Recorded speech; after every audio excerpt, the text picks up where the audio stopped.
Mais le respect de la femme est tellement important en islam que Dieu a rappelé dans le Coran.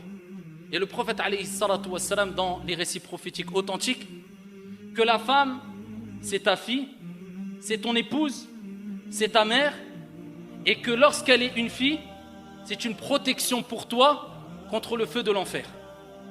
Lorsque c'est ton épouse, eh bien c'est elle qui va faire de toi un croyant parmi les croyants à la fois la plus complète et parfaite. Et lorsqu'elle est ta mère, c'est ton paradis. Lorsqu'elle est ta fille, c'est une protection pour toi contre le feu de l'enfer. La preuve rapportée par l'imam al-Bukhari.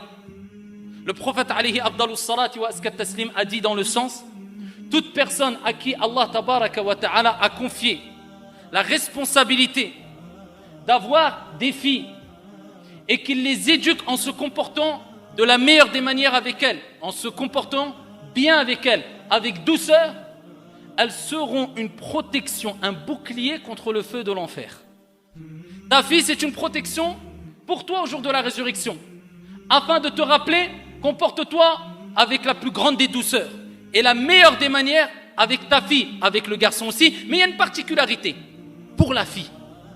Lorsqu'elle est ton épouse, rapporté par l'imam at-Tirmidhi, bisanadin Hassan, le prophète alayhi salatu wassalam a dit: akmalul mu'minina imanan ahsanuhum khuluqa. Les croyants qui ont la foi la plus complète, ce sont celles et ceux qui ont les meilleurs comportements, les plus hautes moralités.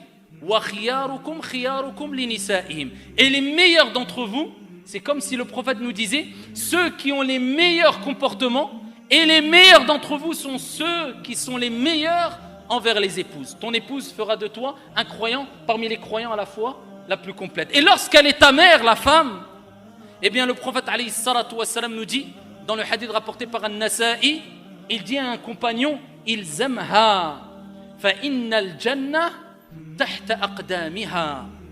Accroche-toi à elle, reste auprès d'elle, ta mère, car le paradis est sous les pieds de ta mère. Et dans un autre récit prophétique rapporté par l'imam al-Bukhari, un compagnon a interrogé le prophète alayhi salatu wassalam et il dit: ô messager d'Allah, quelle est la personne qui mérite le plus ma compagnie? Et le prophète alayhi salatu wassalam de lui répondre: Ummuk, ta mère. Il dit: et ensuite? Et le prophète répète une deuxième fois: Ummuk, ta mère. Et il dit: et ensuite? Le prophète alayhi salatu wassalam répète une troisième fois: Ummuk, ta mère. Il dit: et ensuite? Et seulement à ce moment-là, le prophète alayhi salatu wassalam dit: Abouk, ton père. Cela ne veut pas dire que le père n'est pas à respecter, tout être humain est à respecter. Mais il y a des particularités, et même pour le père. Car dans un autre hadith, le prophète alayhi salatu wassalam dit: le paradis sous les pieds du père et de la mère. Et dans un autre hadith, le prophète alayhi salatu wassalam dit: le père est la porte du milieu des portes du paradis. Prends-en soin si tu veux, ou abandonne-la si tu le souhaites. Ça, ayyuhal akhyar, c'est le respect vis-à-vis de la femme.